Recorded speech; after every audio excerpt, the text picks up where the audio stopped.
It was a quiet Thursday morning in Seville when Lucia heard the knock at her front door. She wasn't expecting anyone. With a cup of coffee in hand and her hair still wet from the shower, she opened the door to find her brother, Matteo, standing there. He looked exhausted. In one arm, he cradled his newborn son. In the other, he held a thick folder of documents. Lucia blinked. "Matteo? Is everything all right?" He didn't return her smile. Instead, he stepped inside without waiting for an invitation, walked into the living room, and placed the folder on the coffee table with a thud. "I need to talk to you," he said, eyes dark with something Lucia couldn't yet place. Desperation, perhaps. Or something colder. "Of course," she replied, gesturing toward the sofa. "Let me get you some coffee." But before she could turn, Matteo's voice cut through the air like a knife. "You don't need this house anymore.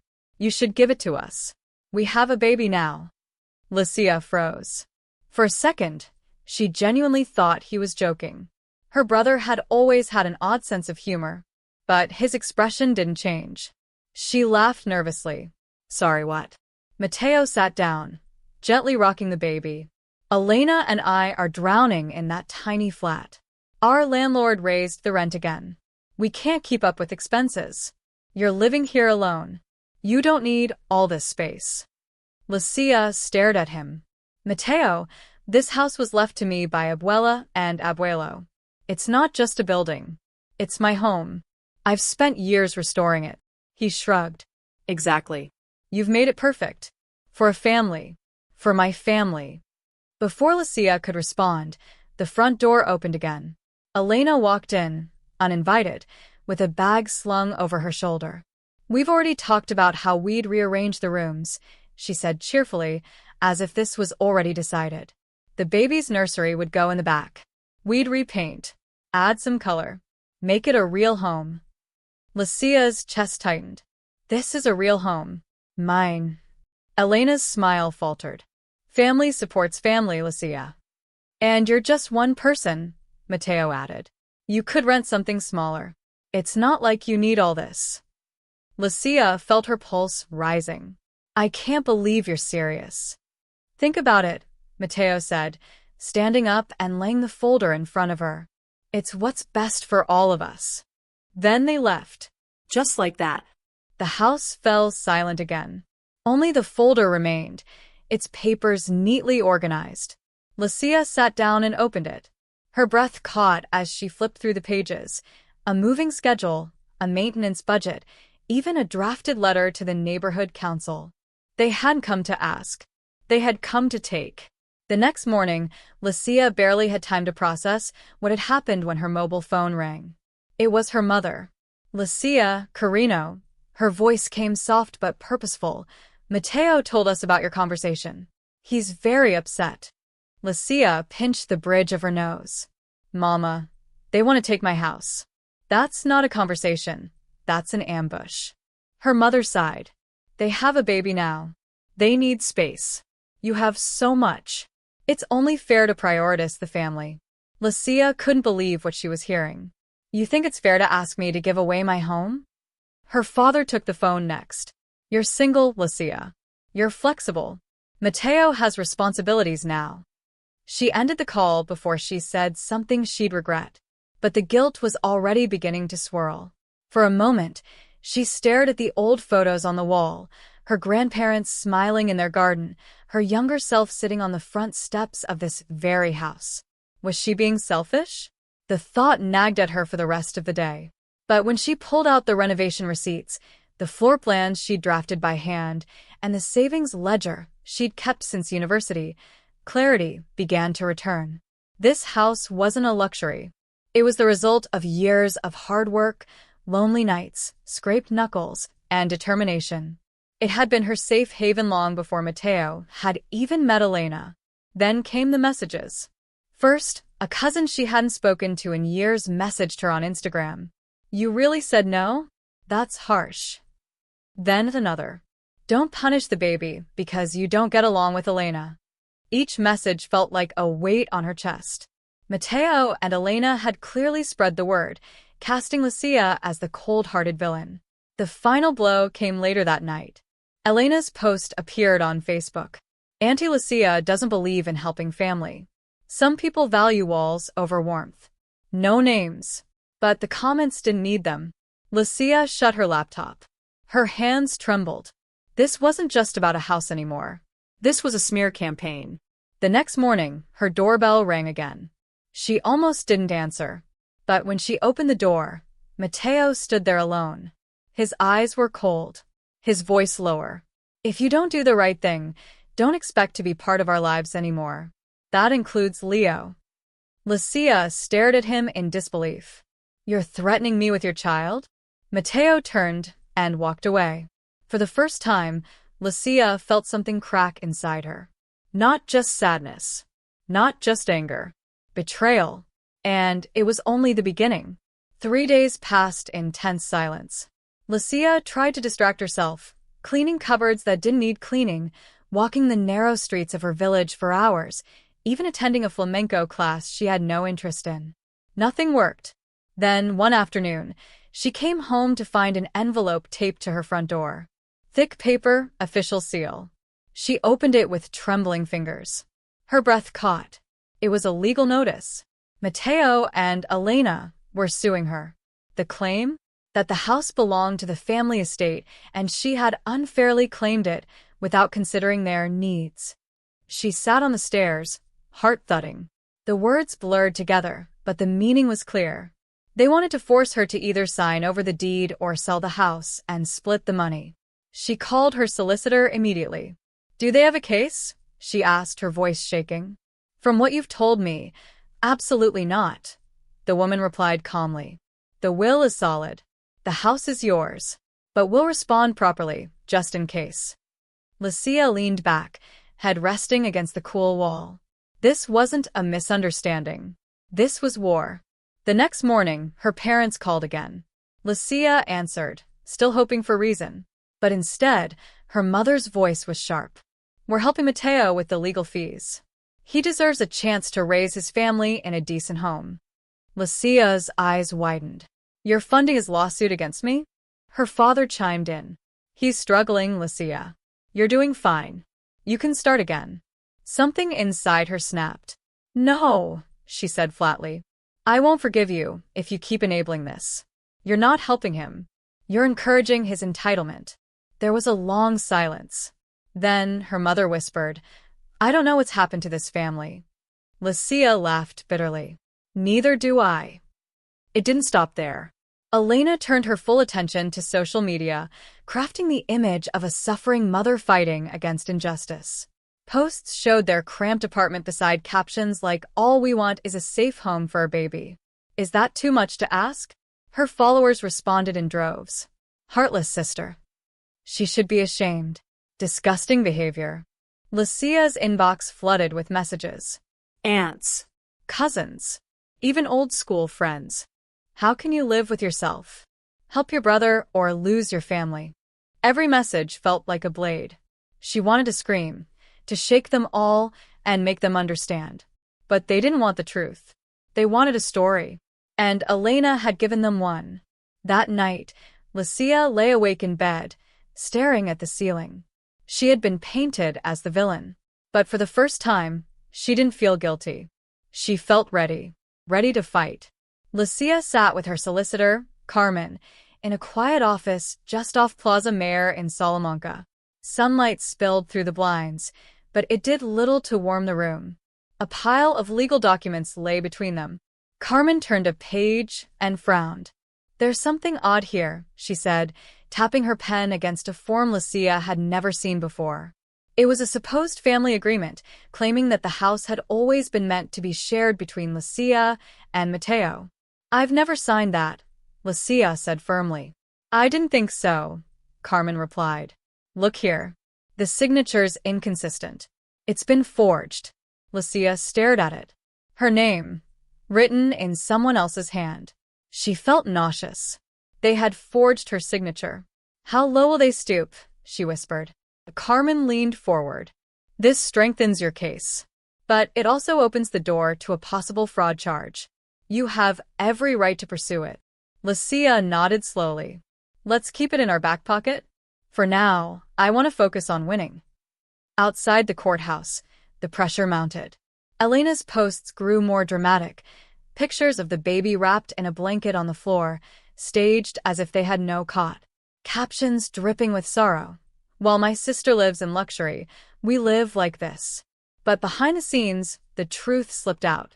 A friend of Lucia's, Maria, spotted Elena in a boutique baby shop in Madrid, designer brands, custom cribs, luxury strollers. Hundreds of euros spent without hesitation. Another photo appeared days later. Elena dining at a rooftop restaurant, sipping wine, smiling for the camera. Lucia kept the evidence. They were liars. They were playing a role. One night, a knock at her door startled her. She opened it to find Matteo on the step, eyes shadowed with desperation, but his voice held only arrogance. "You're going to lose," he said coldly. "And when you do, everyone will know who you really are." Lucia stared at him. Then, without a word, she closed the door. Back inside, she exhaled slowly. This wasn't about misunderstanding or desperation anymore. It was manipulation. Careful. Planned. Vicious. She thought of her grandparents, the summers spent playing in the olive groves, the scent of her abuela's cooking in the kitchen. She wouldn't let that legacy be stolen by lies. Lucia walked to the mantel and picked up an old photo, her as a child, laughing in the garden, her grandparents on either side. She whispered, "I won't let them win." Then she turned out the light. The battle was far from over. The tension around Lucia's life had reached a breaking point. The lawsuit dragged on, every day chipping away at her peace. Friends grew distant, family gatherings ceased, and silence echoed from her parents' side of the city. Then came a call from Carmen. "I need you to come to the office. Something's come up." Lucia arrived that afternoon, and Carmen handed her a folder, thicker than usual, its contents dated long before Lucia was born. "I requested more records to counter Matteo's claim that this house was part of some shared inheritance," Carmen said. "But I found something else." Lucia sat down. Her hands trembled as she opened the folder. Inside were letters, notaris documents, and a handwritten note, signed by her grandmother, Abuela Teresa. The note was dated over 30 years ago. Lucia read in silence. Her breath caught. Matteo wasn't her full brother. Her mother had had an affair before marrying Lucia's father. Matteo's biological father, another man entirely, had left a substantial amount of money in trust for Matteo, intended solely for his future. But that money had been absorbed hidden. Part of it, the document said, was used by Lucia's grandparents to purchase the very house Lucia now owned. The betrayal cracked her open. The people she had trusted most had hidden the truth from her for decades. Her mother, her father, her grandparents. A surge of emotion twisted in her chest. Not just rage. Grief. They had lied to her, all of them. Later that evening, alone in her living room, Lucia stared at the ceiling, the chandelier swaying slightly in the breeze from the open window. The house suddenly felt heavier. Not because of the lawsuit, but because of what it now represented, a secret foundation. An inheritance tainted by deception.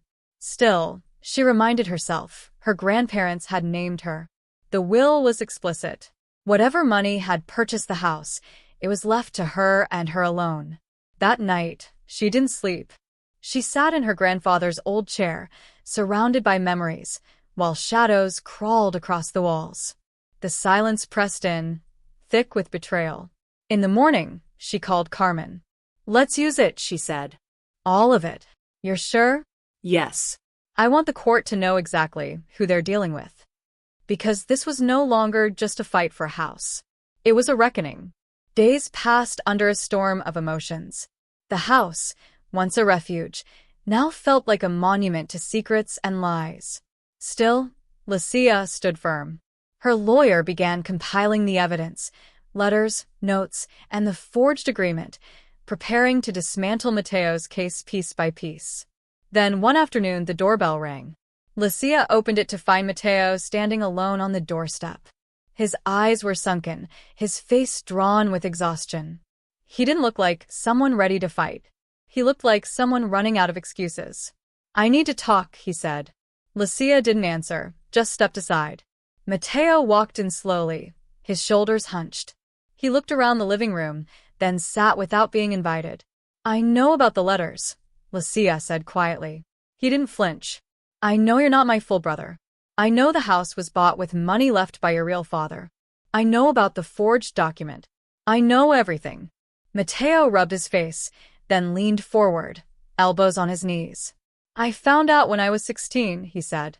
Mama told me after one of our worst fights. I thought she was lying at first. But then Papa confirmed it. Said he forgave her, but it changed everything for me. Lucia listened in silence. They always told me I had to work harder, prove myself. But then I realized I was never really part of the picture the way you were. I was a mistake they tried to hide. Lucia's stomach turned. Despite everything, a part of her felt sorry for him. But instead of confronting them, she said, You tried to take from me. Mateo nodded slowly. I thought if I could just get the house, maybe it would fix something. Maybe it would make me feel like I was chosen for once. Like I deserved something. Anything. Lucia shook her head. You planned this. You let Jessica spread lies. You forged my signature. His voice cracked. I didn't know it would go this far. Jessica pushed for it. She said if we didn't fight back, we'd be nothing. Lucia stood. You chose this, Mateo. You let your bitterness fester until it poisoned everything around you. You betrayed me. Our family. Yourself. I know, he whispered. Then he looked up. But I didn't forge the document. Lucia frowned. What? I didn't forge it, he said again. It was Mama. Her breath caught. I didn't find out until recently. She told me, said she did it for me, so that I could finally get what I deserved. Lucia backed away, her heart pounding. Everything suddenly made a sick sort of sense. The pressure, the guilt trips, the silence from her parents. She'd been fighting all of them, and they had been fighting to protect a lie. Lucia sat alone in the living room after Mateo left, the shadows of the evening creeping across the floor. The silence felt heavier than ever. Her mother's betrayal rang louder than any of the shouting matches that had come before it. She picked up her phone. Her thumb hovered over her mother's contact, but she didn't press it. Instead, she called her lawyer. We need to include the forgery in the counterclaim, she said. And we need to prepare for the fallout. There's more going on than we thought. The next morning, Lucia drove across town to her parents' home in El Puerto. Her hands trembled as she stepped out of the car, the familiar walkway now feeling like a path into enemy territory. Her mother opened the door, surprised. Lucia, she said, eyes wide. What are you doing here? I want the truth. From you. Not from Mateo. Not from letters. From you. Her mother stepped aside, and they walked into the kitchen. The kettle was already on, as if she'd been expecting company. Lucia didn't sit. You forged my signature. Her mother looked down at her hands, then nodded slowly. Yes. Why? Because you wouldn't listen, she said quietly. Because I thought you'd change your mind if you felt pressured. I thought you'd remember that family comes first. Family doesn't forge documents, Lucia snapped. Her father walked in at that moment, overhearing just enough. She did what she thought was best, he said sternly. No, Lucia said, her voice firm. She did what was best for Mateo. Not for me. Never for me. Her mother's eyes welled up. You had everything, she said. A job. A house. A future. Mateo, he struggled his whole life. We tried to make it fair. Lucia laughed bitterly. You tried to make it fair by giving away what was mine? By destroying my trust, my peace, my memories? There was a long pause. Her father sighed. We've all made mistakes. No, Lucia said. You made a choice. And now I'm making mine. She pulled a folder from her bag and dropped it on the kitchen table. That's the legal notice. My lawyers, including the forgery in our response. There will be consequences. Her mother gasped. Her father turned pale. You wouldn't, he said. Lucia looked him in the eye. I would. And I am. She turned to go, but paused in the doorway. "You didn't just lose a house. You lost me." Then she left, the door closing behind her like the final note in a bitter symphony. Lucia stood outside her house in Cadiz, staring at the front door. The place no longer felt like a sanctuary. It was a battlefield now, one where each memory had been weaponized by those who claimed to love her. Inside, she found another envelope shoved through the letterbox. Her hands trembled slightly as she opened it. Another letter from Mateo's lawyer. More accusations. More pressure. This time, it accused her of emotional cruelty and withholding property that rightfully belonged to the family estate. It was absurd, but what made her blood run cold was the attached statement from a cousin, someone she hadn't seen in years, supporting Mateo's version of events. Her family was choosing sides, and most weren't choosing hers. Frustrated, she sank onto the couch, gripping the armrest like it might anchor her to reality. Her phone buzzed, messages from acquaintances reacting to a fresh wave of Jessica's social media posts. This one showed their baby, curled up in a makeshift cot in their cramped apartment with the caption, "Still waiting for my aunt to do what's right." The comments were full of sympathy. How could anyone let a baby suffer like this? Some people care more about bricks than blood. Lucia scrolled further, her jaw tightening as she found yet another twist. Jessica had posted a photo of herself at a boutique baby shop, cooing over a luxury crib. The caption read, "Dreaming of a space that fits." The comments below were carefully curated to tell two stories, one of suffering and one of aspiration, both designed to manipulate, to guilt, to control the narrative. Lucia threw the phone down, the screen cracking slightly as it hit the floor. "Enough." She called her lawyer. "They're creating a public campaign to ruin me," she said.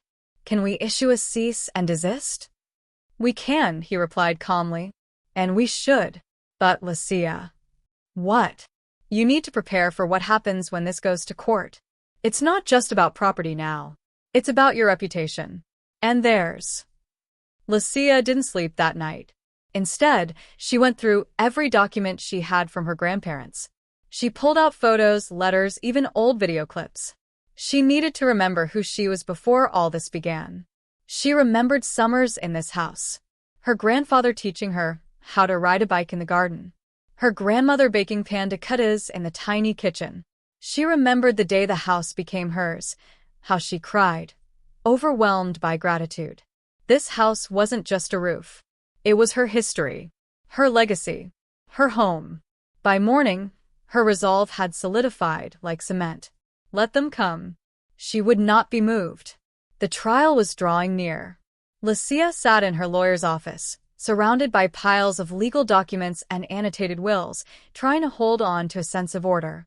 But as the storm raged outside, so did the chaos within her. "We received a batch of old family records," her lawyer said, handing her a faded file. "They were buried in your grandparents' estate archives. Could help shut down Mateo's claim once and for all." Lucia opened it, expecting birth certificates, financial records, maybe land titles. What she found instead turned her world inside out. At the top of the file was a handwritten letter from her grandmother, dated long before Lucia was born. She scanned it, her eyes locking on the words. "Mateo is not Enrique's son." She blinked, unable to comprehend. She read it again, and again. Her grandmother had written about an affair her mother had before marrying Lucia's father. Mateo's biological father had left the country, but not before providing a large sum of money for Mateo's future. That money had been used, partly, to buy the house. Lucia felt the floor tilt beneath her. She had always believed she and Mateo were full siblings, that their shared childhood was rooted in the same blood. Now she knew that wasn't true. The truth settled over her like a heavy cloak, one woven with lies, omissions, and whispered promises made before she was even born. "This changes everything," she murmured. Her lawyer nodded. "It does, but not in the way Mateo thinks. His biological father's gift wasn't tied to the house legally. The will is still solid. But this? It explains the obsession, the entitlement, the guilt your parents carry." Lucia sat in stunned silence. So that's why her parents were so desperate to make things right. That's why they looked at her not just as a daughter, but as an obstacle. And perhaps why Mateo had always seemed to expect more than what was given. Later that evening, she confronted her mother. She didn't yell. She didn't cry. She just placed the letter on the table between them. Her mother went pale. So, it's true, Lucia said softly. Her mother sat down, breathing heavily. We never wanted you to find out this way. You let him sue me. You helped him. You betrayed me for him. We thought you'd understand. You're strong, Lucia. You always have been. Mateo, he's different. He's always needed more. Lucia stood. Her voice was cold and final. He needed more because you raised him to believe the world owed him something. But it doesn't. And neither do I. Outside, the wind howled through the narrow Cadiz streets. The truth had come crashing down. The past lay broken on the floor between mother and daughter. But for Lucia, clarity was finally beginning to form. She wasn't just fighting for a house anymore. She was fighting for the truth. The courtroom in Cadiz was packed with tension. Sunlight filtered through the tall, arched windows, casting long shadows across the wooden benches. Lucia sat quietly at the front, her back straight, hands folded in her lap. Mateo was a few meters away, whispering with his solicitor, a sharp-looking man in a dark suit. Their parents were absent. By now, the family had fractured beyond easy repair. The judge entered, robes sweeping, and the room rose. Everyone sat. The trial had already stretched over 2 exhausting days. Testimonies had been heard, documents presented, character examined. The revelation of Mateo's parentage had been sealed as private evidence, not admissible in the final decision. But the emotional current it stirred had lingered like smoke in the air. Lucia's lawyer stood. Your Honor, the will is clear. The property in question was left solely to my client. The claim being made by Mr. Mateo Rios lacks legal foundation.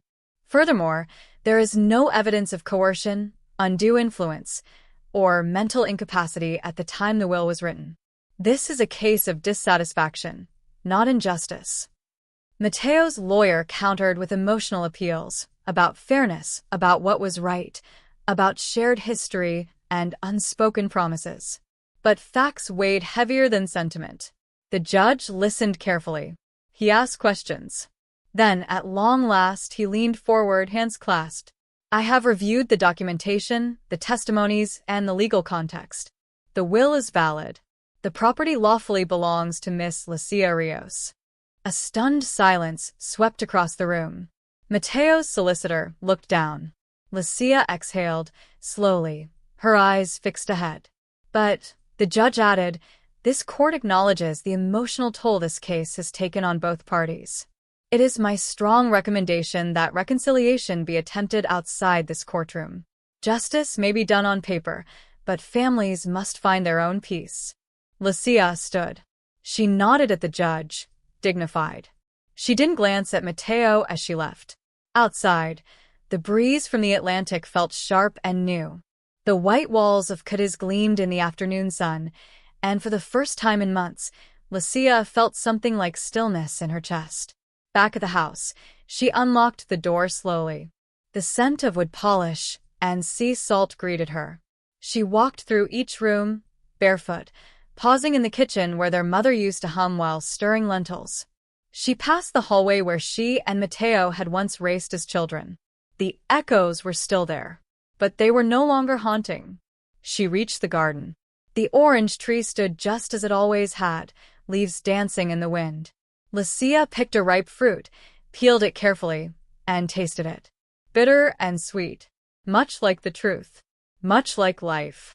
She didn't know what came next, but for the first time, she wasn't afraid of the unknown.